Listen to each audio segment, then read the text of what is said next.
Good morning বন্ধুরা, সবাই কেমন আছো? আশা করি সবাই অনেক ভালো আছো।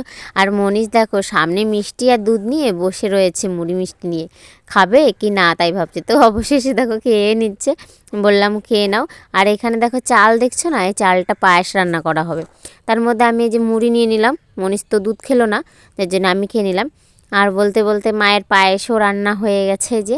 আর পায়েসটা না খুব সুন্দর হয়েছিল, টেস্টি পায়েস। আর এটা তোমার দেখো মাছ মাছ আনা হয়েছে, আর মাছটা এখন আমারই রান্না করতে হবে, আর আমি করছি। তো চলো তোমরা ফুল ভিডিওটা দেখো, কেউ স্কিপ করো না। আশা করি তোমাদের ভালো লাগবে। আর আমার চ্যানেলে যদি কেউ নতুন এসে থাকো তাহলে অবশ্যই চ্যানেলটাকে সাবস্ক্রাইব করো। আর ভিডিও দেখার পরে অবশ্যই কমেন্ট করে জানাবে যে ভিডিওটা কেমন লাগলো। আর এই কপিটা দেখছো না, এটা আমাদের জমির কপি। জমি থেকে তুলে নিয়ে এসে আমি রান্নাটা বসিয়েছি দেখো। আর এই যে দুটো মাছ দিয়ে আমি মাছের ঝোল রান্না করব।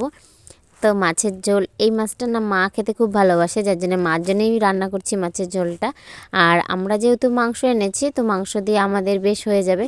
তাও আমি দুটো মাছ গোটা গোটা রেখেছি, আর ওই 2 পিস দিয়ে দিয়েছি ওর ভিতরে, মানে কপির ভিতরে আর দিলাম না, বেশ ঝোলের মধ্যে একটু খেয়ে নেবো, যার জন্যই মাছটা দিলাম।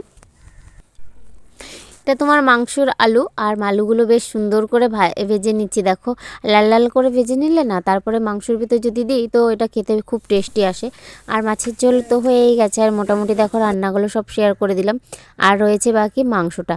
আর মাংসটা আমি সববার লাস্টে করছি, কেননা মা না মাংসটা খেতে খায় না, বিশেষ করে খায় না। আর সব রান্না হয়ে গেছে, মাংসটা লাস্টে হয়ে গেলে তাহলে আর মার প্রবলেম হবে না। তো দেখো খাবারের প্লেটটা গুছিয়ে নিয়েছি। তো আজকের ভিডিওটা এই অবধি। সবাই ভালো থেকো, সুস্থ থেকো। আর এই ভিডিওটা কেমন লাগলো অবশ্যই কমেন্টে জানিও। সবাই ভালো থেকো, অনেক টাটা, বাই।